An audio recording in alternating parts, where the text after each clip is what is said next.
Hello, it's Fred and Sheila McCoy at the Hatfield-McCoy Museum in Liberty, Kentucky, fredmccoy.com. Go to the top of the page, click on whatever you want. Sheila's behind the phone. Hi guys, hoping you're having a great morning. This video will be by the phone, so it's going to be narrowed down short. Yeah. Plus, I'm going to try to make it short in length. We're at the museum today. We're open. We're in between visitors, and we like to throw some shorts out there in between. This book right here by Lisa Alther, she wrote, we're not only are we going to cover Altina Waller and different authors throughout the years, but Lisa Alther also done a book there, and she says the hillbilly stereotype that developed following the feud is one of the most detrimental effects of the feud.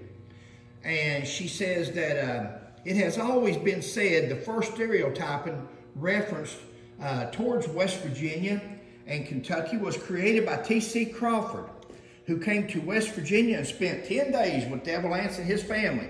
Crawford, who worked as a reporter with the World News, is based in New York. After visiting Devil Anse, he returned to New York and wrote an absolutely scanty account of West Virginia and West Virginians, and really created the whole stereotype of bibbed overhauls and slouched hat, jug of moonshine, and the rifle.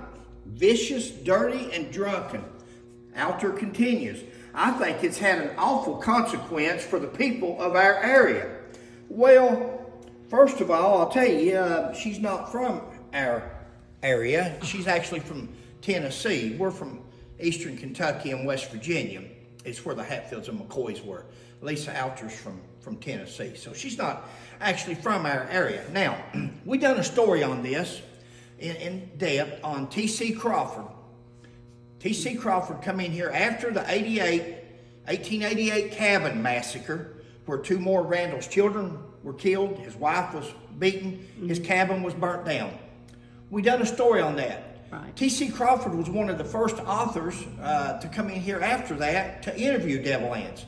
Now we've got a whole board of what T.C. Crawford said about Devil Anse and Cap Hatfield, some of the statements that we took out of his book.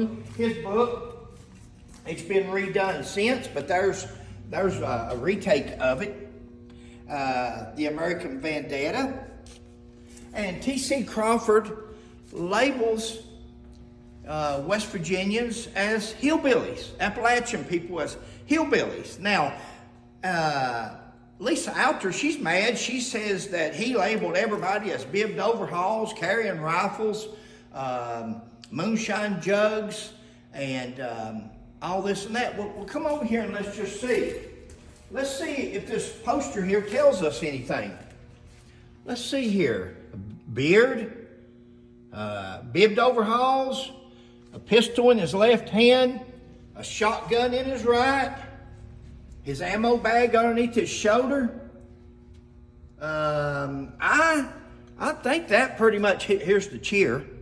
And if you'll glance down here with Mother, that's one of our most prized possessions.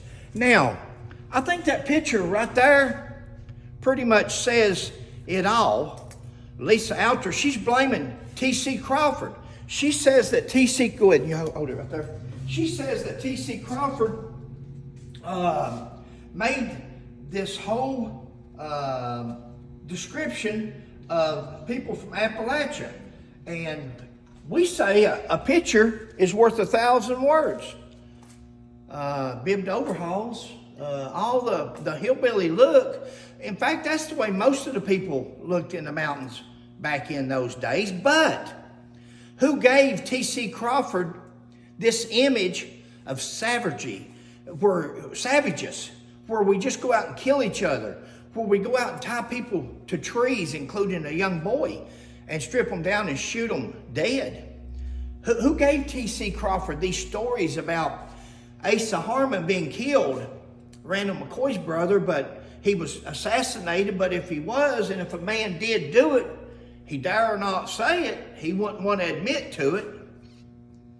Who gave him the story with Cap Hatfield talking about burning the cabin down and killing two more?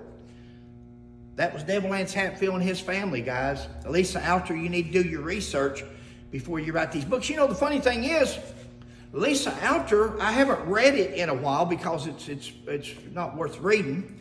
And if you'll see the sticker on it, it says rejected. That's the books that we've gone through over the years, me and my Hatfield buddy, and went through and read the books and either approved them or rejected them as a Hatfield McCoy book, has been fair, has been truthful, and or full of miss.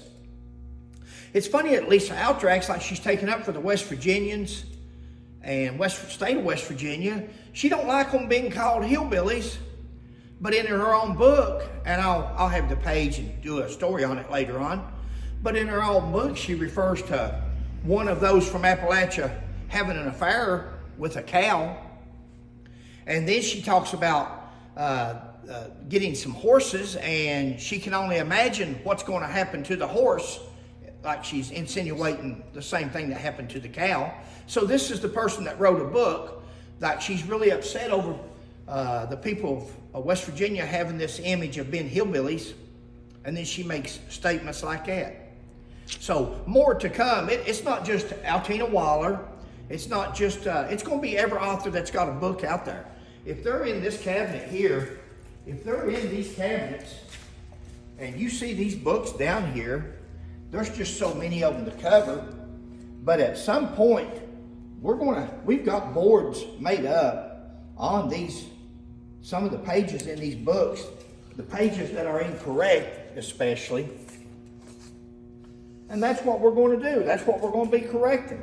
So, once again, it's Fred and Sheila McCoy. Hey, what was that? John, I don't want his last name.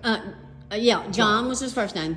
Hey guys, we just a few minutes ago made a video and asked him for donations for these plaques, and we're going to send you a free book out along with that, whichever book you wanted that we've got over there. Yep. And John, Thank appreciate you, John. He'll know who we're talking about. And we just got a text message over PayPal, and that he's made the donation, and hopefully when we get home tonight on the internet, it'll be there which book that he wants, and we'll get that mailed out to you. So we've got 9 more to go. If you want a free book, or what we're calling a free book, Sheila says it's not free, it costs you $100. Well, it's $100 for the plaque, $100 for a lifetime membership to come here and visit anytime you want. That's right. And it also gives you a free day just for you and July. 5 of your friends to come once a year to visit for free. So we think it'd be worth that. So anyway, it's Fred and Sheila McCoy, Hatfield McCoy Museum.